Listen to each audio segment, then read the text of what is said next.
चंडाल चौकड़ी। सालों पहले एक घने जंगल में कुछ जानवर रहा करते थे।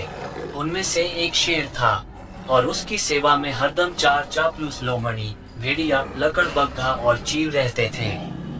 लोमड़ी को शेर ने अपनी सेक्रेटरी, लकड़बग्घा को अपना अंगरक्षक और भेड़िए को अपना गृह मंत्री बना रखा था। इनके अलावा चील दूर दूर की सारी खबरें लाकर शेर को देता था, यानी वो खबरी का काम करता था। इन चारों को भले ही शेर ने अच्छे अच्छे पद दे रखे थे, लेकिन जंगल के सभी जानवर इन्हें चापलूस मंडली कहते थे। सबको पता था कि चारों कोई काम करें चाहे न करें, लेकिन शेर की चापलूसी खूब अच्छे से करते हैं। सभी जानवर उन चारों से दूर ही रहते थे।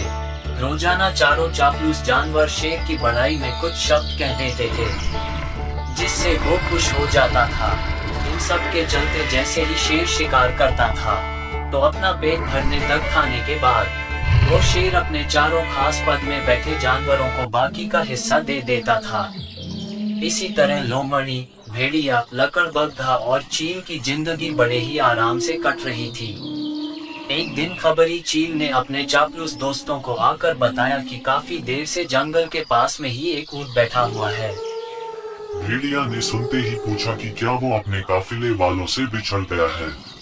लकड़बग्घे ने इस सवाल को सुनते ही कहा कि चाहे जो भी हो, हम उसका शिकार करवा देते हैं शेर से। उसके बाद कई दिनों तक आराम से उसे खाएंगे। वैसे भी बहुत ही इच्छा है किसी बड़े शिकार को खाने की। इस बात को सहमति देते हुए लोमड़ी ने कहा कि ठीक है, मैं जाकर राजा से यह बात करती हूँ। इतना कहकर सीधे लोमड़ी शेर के पास पहुंची और बड़े ही प्यार से बोली, महाराज, हमारा दूत खबर लेकर आया है कि एक ऊंट हमारे इलाके में आकर जंगल के किनारे में बैठा हुआ है। मुझे किसी ने बताया था कि मनुष्य जिन जानवरों को पालते हैं उनका स्वाद काफी अच्छा होता है, एकदम राजाओं के खाने के लायक। अगर आप कहें तो मैं यह ऐलान करवा दूं कि वह ऊंट आपका शिकार है। लोमड़ी की अच्छी बातों में आकर शेर ने कहा, ठीक है।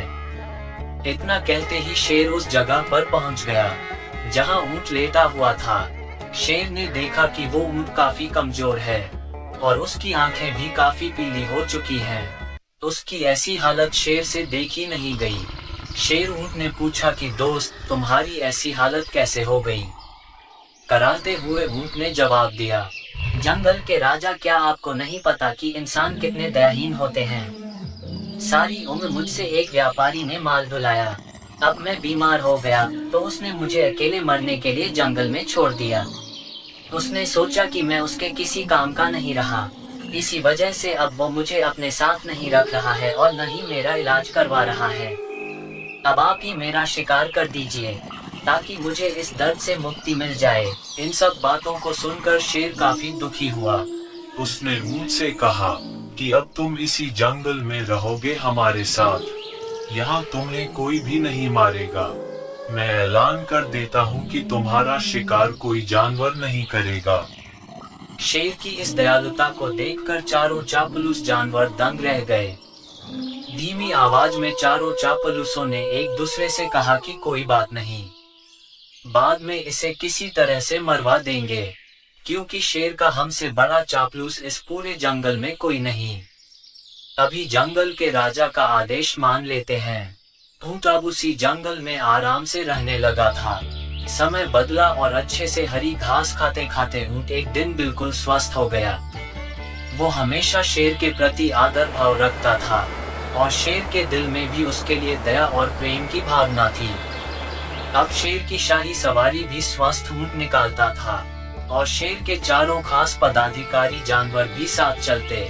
एक दिन की बात है, चापलूस जानवरों ने जंगल के राजा शेर को हाथी का शिकार करने के लिए कहा।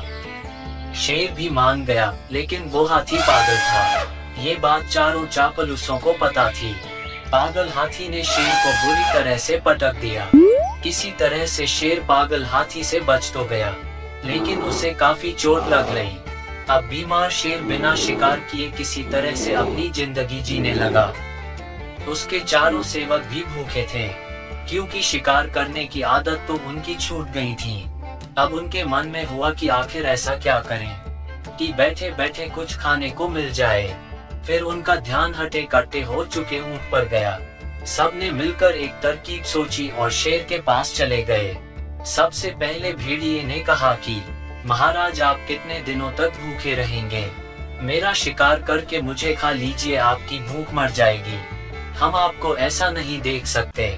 फिर चील कहने लगा कि राजा साहब, भेड़िए का मांस खाने लायक नहीं होता है, आप मुझे खा लीजिए। चील को पीछे धकेलते हुए लोमड़ी बोली, तुम्हारा मांस इनके दांतों में ही लगकर रह जाएगा, आप इसे छोड़िए, मुझे खा लीजिए।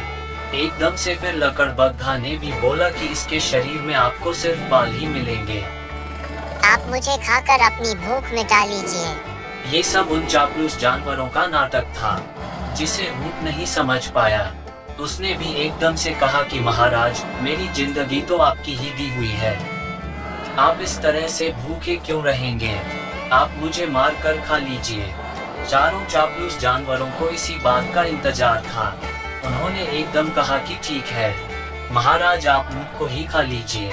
अब तो ये खुद ही कह रहा है कि मुझे खा लो, और इसके शरीर में मांस भी काफी ज्यादा है। अगर आपकी तबीयत ठीक नहीं लग रही है तो इसका शिकार हम कर देते हैं। चूंकि शेर बहुत बीमार था, शेर कुछ बोलता उसके पहले ही लकड़बग्घा और भेड़िए ने मिलकर एक साथ ऊंट पर हमला कर दिया। कुछ ही देर में ऊंट की मौत हो गई। शेर बेचारा दुखी मन से ये सब देखता रहा, लेकिन वो उन चारों का कुछ नहीं कर सकता था।